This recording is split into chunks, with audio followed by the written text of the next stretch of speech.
Bonjour à toutes et à tous. Dans cette vidéo, nous allons donc corriger un des exercices types du TD du chapitre 4 pour pouvoir trouver l'énoncé du TD, bien sûr, toujours. Vous allez voir sur le site physique-sn.fr. Et du coup, on démarre tout de suite. On vous donne ici tout d'abord une représentation temporelle d'un signal dans l'énoncé du TD qui doit vous rappeler justement un exercice du chapitre précédent, du TD du chapitre précédent qui est en fait du coup cet exercice, c'est la suite de cet exercice du chapitre 3. Donc du coup on vous donne une représentation temporelle. Et la première question qu'on vous pose, c'est de calculer la valeur efficace uniquement de la composante alternative du signal, ici, qui est représenté, qui est un signal triangulaire.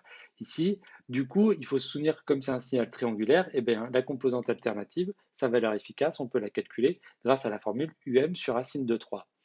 Le problème, c'est que dans l'énoncé, on ne vous donne pas justement l'amplitude ici du signal. Donc, il va falloir la calculer. Ici, c'est assez simple. L'amplitude, ça va être la tension crête à crête divisée par 2.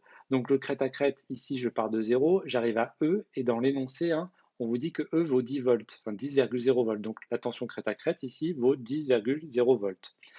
Donc, du coup, l'amplitude, ça va être la tension crête à crête divisée par 2, c'est-à-dire 10,0 divisé par 2. En respectant les chiffres significatifs, ça nous donne donc 5,00 volts. Et enfin, il nous reste à calculer la composante alternative de la valeur efficace de la composante alternative, ici, qui donne donc UM sur racine de 3, donc ça donne 5 sur racine de 3, en respectant les chiffres significatifs. Ici, nous avons 3 chiffres significatifs, ici, nous avons un coefficient, donc ça fait 2,89 volts. Ensuite, on vous pose, toujours dans le même énoncé, une question, on vous demande de calculer la valeur efficace de la tension, c'est-à-dire de l'ensemble ici du signal et non plus uniquement de sa composante alternative. Donc, il faut bien sûr se souvenir à chaque fois de cette formule ici. Il va falloir du coup, comme tout à l'heure, on a déterminé l'amplitude du signal, bien là, si vous réfléchissez, on a déjà U alt F ici qu'on vient de calculer de 89 volts. Par contre, on n'a pas la valeur moyenne dans l'énoncé, donc il va falloir calculer la valeur moyenne. Comme le signal est simple ici, c'est donc Umax plus Umin divisé par 2. Donc ça va faire 10,0 plus 0 divisé par 2 et on obtient 5 volts aussi. Donc en fait, l'amplitude et la valeur moyenne sont identiques ici en valeur. Donc du coup, il suffit de remplacer maintenant dans la formule ici la valeur moyenne par 5,00, la valeur efficace de la composante alternative qu'on a calculée précédemment, de 89, et on trouve, si je ne me trompe pas, ici 5,77 volts, en respectant les chiffres significatifs, en respectant la précision ici. Effectivement, on est en train de faire une addition, donc lui il va au centième, lui il va au centième, donc ici on s'arrête au centième.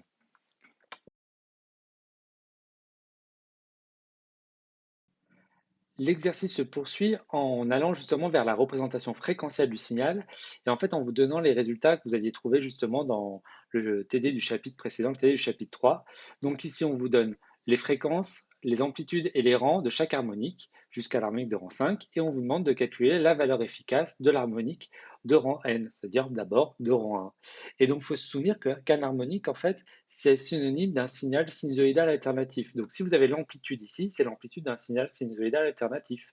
Donc comment on fait d'habitude pour pouvoir trouver la valeur efficace d'un signal sinusoïdal alternatif? Eh bien, on prend l'amplitude et on divise par racine de 2.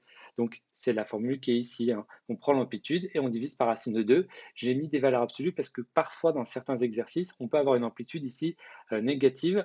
Ça vient d'un souci de définition de phase à l'origine. Bref, donc du coup, prenez toujours la valeur absolue au cas où l'amplitude ici soit négative.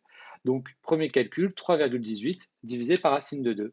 Donc ça fait ici, en respectant les chiffres significatifs, j'en ai 3 ici, ici c'est un coefficient, donc du coup ça fait 2,25 volts, et ainsi de suite. Donc 1,59 divisé par racine de 2, 1,06 divisé par racine de 2, et voilà ce que ça peut donner au point de vue calcul. Il faut bien faire attention, ici on a bien 3 chiffres significatifs, 7, 5 et 0. Ce 0-là ne compte pas parmi les chiffres significatifs, c'est un 0 avant un nombre autre que 0. Et ici, on en a bien aussi 3, 4, 5, 0. Ce 0-là compte ici dans les chiffres significatifs, dans la précision de la mesure. Voilà pour cette question 4. Et enfin, on vous dit quelle grandeur est représentée en ordonnée sur un spectre obtenu à l'aide d'un oscilloscope. Donc là, c'est du cours. En gros, la question qu'on vous pose, c'est si vous aviez un oscilloscope en ordonnée, donc la tension en volts, du coup, dans le spectre, ça serait l'amplitude des harmoniques ou ça serait la valeur efficace des harmoniques. Et en fait, c'est toujours la valeur efficace ici qui est représentée sur un oscilloscope. Ensuite, on vous demandait quelque chose d'un peu plus compliqué ici, de calculer la valeur efficace ici uniquement de la composante alternative. Ça doit vous rappeler, si je ne me trompe pas, la question 1 de l'exercice, mais cette fois-ci en ne prenant en compte que les harmoniques. C'est-à-dire qu'en fait là on fait appel aux formules du chapitre 4, c'est-à-dire les harmoniques, d'ailleurs j'ai oublié de finir la phrase, jusqu'au rang n égale 5. Donc ici, il va falloir utiliser la formule qui est celle-là, par exemple. On prend la racine carrée, donc de la valeur efficace de l'harmonique de rang 1 au carré, plus la valeur efficace de l'harmonique de rang 2 au carré, et ainsi de suite. Donc jusqu'au rang 5, vu que c'est ce qui est écrit dans l'énoncé, on va jusqu'au rang 5. On aurait pu aussi utiliser la formule avec les amplitudes, hein, sauf qu'ici on aurait eu A1 au carré divisé par 2, là on aurait eu A2 au carré divisé par 2, et ainsi de suite. Là, en fait, dans l'exercice, vous pouvez faire les deux. J'ai décidé de prendre les valeurs efficaces, pourquoi pas. Donc là, il suffit de remplacer chaque valeur efficace des harmoniques par leur valeur qu'on vient de calculer précédemment dans la question 4, ce qui donne ici un résultat de 2,72 volts. Alors, il faut faire attention ici à la précision de votre résultat. Ici, nous allons au centième, ici, nous allons au centième, ici au millième, ici au millième, ici au millième. Donc, mon résultat doit s'arrêter au centième, ça fait 2,72 volts. Ensuite, on vous demande la même question, on vous demande de calculer cette fois-ci la valeur efficace, non plus uniquement de la composante alternative du signal, mais du signal complet.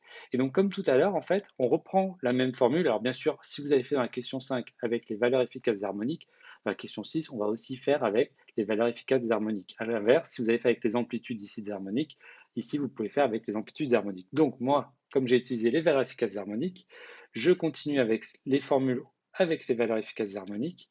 Et donc, ça donne comme formule, si vous regardez, elle est très très proche, sauf qu'on rajoute ici la valeur moyenne du signal au carré. Et du coup, si on fait le calcul, comme tout à l'heure, hein, ça nous fait 5,69 volts ici, on va toujours au centième. Donc, ensuite, on vous demandait dans l'énoncé quel mode d'un voltmètre permet de mesurer cette grandeur. Donc, quand on sous-entend cette grandeur, c'est la précédente, c'est-à-dire la valeur efficace. Et donc, si vous voulez mesurer la valeur efficace ici du signal complet, entre guillemets, eh bien, c'est en mode AC/DC. Si on vous avait posé la question pour la valeur de la question 5, ça aurait été uniquement en mode AC. Je vous rappelle qu'en mode DC, hein, vous mesurez la valeur moyenne. Ensuite, dans l'énoncé, on vous demande pardon, de comparer en fait la valeur obtenue justement à la question 1 et la valeur obtenue à la question 5. Donc à la question 1, si je ne me trompe pas, on obtenait 2,89 volts quand on étudiait la représentation temporelle du signal, c'est-à-dire en fait l'ensemble du signal ici. Et quand je dis l'ensemble du signal, ça sous-entend tous les harmoniques qui permettaient d'avoir le signal triangulaire qu'on obtenait en représentation temporelle. Ici, quand on a calculé donc, ce que j'ai appelé UF alt, hein, j'ai juste inversé pour pas qu'ils aient le même nom ici. Donc UF alt, c'est du coup la valeur efficace uniquement de la composante alternative, mais du signal pour les 5 premières harmoniques uniquement, on a trouvé 2,72. Ce qui semble logique d'ailleurs, c'est que comme on ne prend que les 5 premières harmoniques ici, et bien du coup on a une valeur efficace qui est légèrement en dessous de la valeur efficace quand on a tous les harmoniques ici. Du coup, il aurait fallu prendre ce qui est écrit ici, hein, il aurait fallu prendre davantage d'harmoniques en compte pour pouvoir retrouver 2,89 volts. Et ce qu'on peut faire, c'est qu'on peut faire une petite division de 2,72 par rapport à 2,89 et on trouve 94,1%. Ça sous-entend qu'en fait, que les harmoniques jusqu'au rang n égale 5, eh ben, ils portent 94,1% de la valeur efficace totale ici. Donc on pourrait croire que prendre que 5 harmoniques sur l'infinité qui compose le signal total, et bah, du coup 5 c'est pas beaucoup. Et en fait on se rend compte que si on en prend 5, on est déjà à 94,1% finalement de la valeur totale. Et du coup, c'est ce que j'ai écrit ici, hein, les harmoniques jusqu'au rang n égale 5 portent 94,1% de la valeur efficace du signal. Et je vous rappelle que la valeur efficace, en fait, elle est liée ici à la puissance du signal. Et donc, ça veut dire aussi 94,1% de la valeur de la puissance du signal.